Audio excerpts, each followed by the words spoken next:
Hi guys, and happy weekend. I hope that everybody had a great week. Oh my god, if you were exhausted, I was right there with you because we had that eclipse hangover, and oh my gosh, it was just like, I don't even know if it was maybe the black coffee was broken. I don't know what the hell was happening, but I was like a propeller that didn't start. It's like my boat just stayed in the bay and didn't ever take off this week, but here we are, right? So we are going to take a look at the energy for November 6th to November 12th, right? And my name is Natalia from Light Witch Tarot. Head over to my shop, www.lightwitchtarotshop.com, and check out all the amazing things that I handcraft here in my witchery for the last 26 years. So Monday starts off with a highly romantic vibe, so focus your thoughts on the softer side of life. Singles could meet their soulmate if they get out there and mingle, while couples should be scheduled time together to strengthen their bonds. It's a bit of a lazy day as far as work is concerned, so put off deadlines to another day to avoid the stress.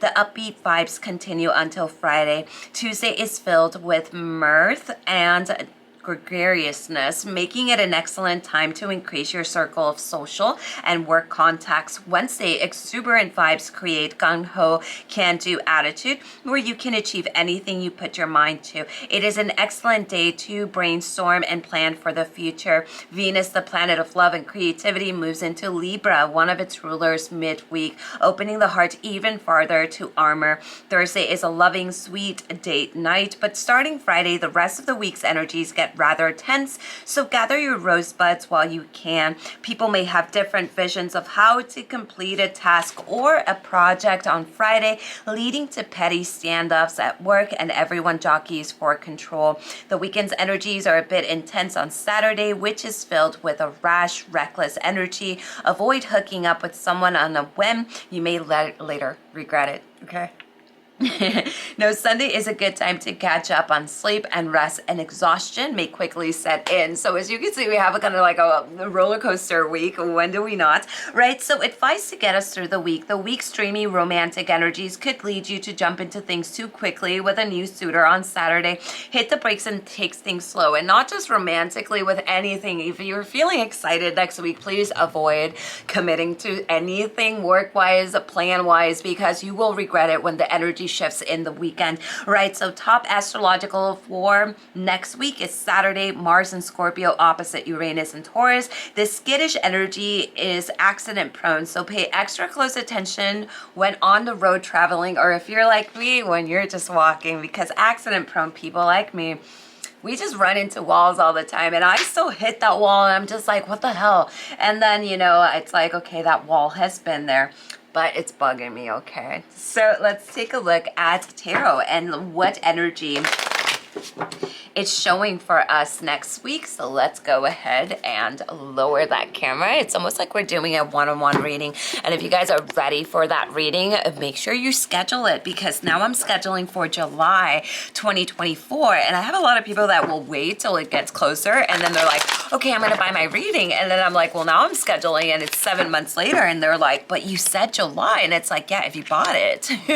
right? So let's take a look and see. Today we're using the Bonfire Tarot, which is one of my favorites, especially for this time of year. This deck I really don't use throughout the entire year, but let's take a look. We start out with the Wheel of Fortune. So today what we see is a fortune, and a change in that fortune, especially in this coming week, right? So it's the constant cycle of life. So never expect, stasis. Never expect things to change, to stay the same. What you're being told here is to roll with the punches, to remain centered and observe the ups and downs of life. Let problems wash over you, right? Asking yourself, are you stuck in a cycle that does not serve you? If you said yes, this is time to make a change. Only you can make a change for the things that you don't want. We are having that great invitation to work with the energy of the moon. And the moon, we see the energy of winter getting closer, because I consider the moon that shadow work card, right? So basically what we see here is madness versus creativity, the light and the shadow of a situation. We're howling at the moon. We're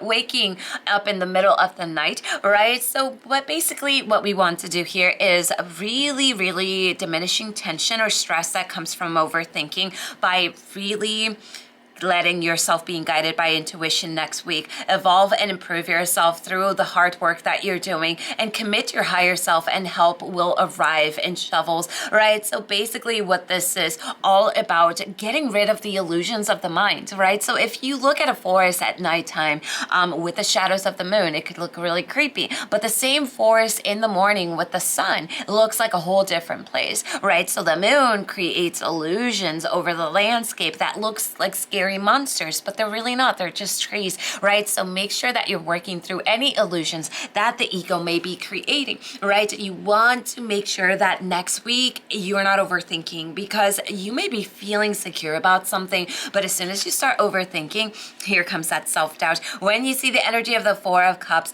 right, there might be an offer of help there, but you're not taking it, right? So you might be rejecting an advance here, and you might just be feeling next week that you need solitude, right? So this is a time away from the material, and really if you are struggling with winter blues or any type of depression, this is going to also be a great week to take care of yourself and seek help, right? Because the Four of Cups is that energy that says you are being wanted to sit in that stillness, to wait for a breakthrough, but rather than doing that, we may just be struggling with the energy. We may just be struggling with the stillness, right? And we see a lot of times people talk crap about that, but I feel like we all struggle in the void. We all just struggle there, right? So let's take a look at the last two cards for next week. And what we see here, the first card is amazing because we see release fear, and we see that new moon, oh my God, the moon card, right? So we're working with releasing those illusions, and we're also being told to work with releasing fear. So this is going to be a great week to see what shackles you put into yourself, right? This is a time to start viewing life from a perspective of faith rather than fear, because you are only seeing one tiny aspect of the picture, and this is keeping you stuck in a situation that you don't want to be in. So stop worrying and stressing. Things will only change when you start to take responsibilities for creating your own reality. You need to come back into the present moment and breathe slowly and breathe deeply. You have an opportunity to either create tranquility in your life or feed fear. Only you can make that call, right? So focus on what you actually want to experience, and that will bring magic into your life. Don't worry about how it will appear. Just open yourself to receive, right? So do not let that fear stop you. It's not about living life fearless, because unless you're a teenager, that just doesn't happen. It's about letting it go. It's about understanding where the fear is coming from and not letting it take over you, right? Listen to your guardian angel. You are being guided into a new direction. And what I love about this, we're in November, the month of the dead, right? So knowing that you're never alone, your guardian angel is always there for you, protecting you from harm and guiding you by creating images within your soul. Your angel knows the best path for you is to follow.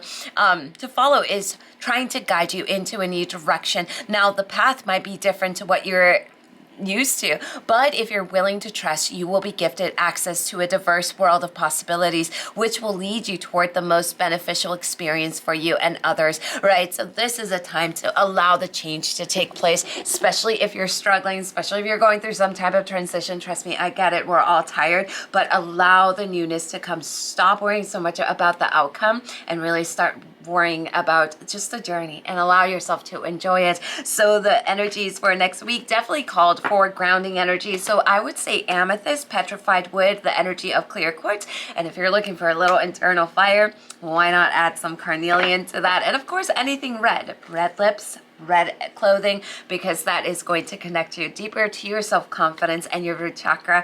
So thank you for watching me. I love you guys. I'll see you next week, and blessed be. Bye.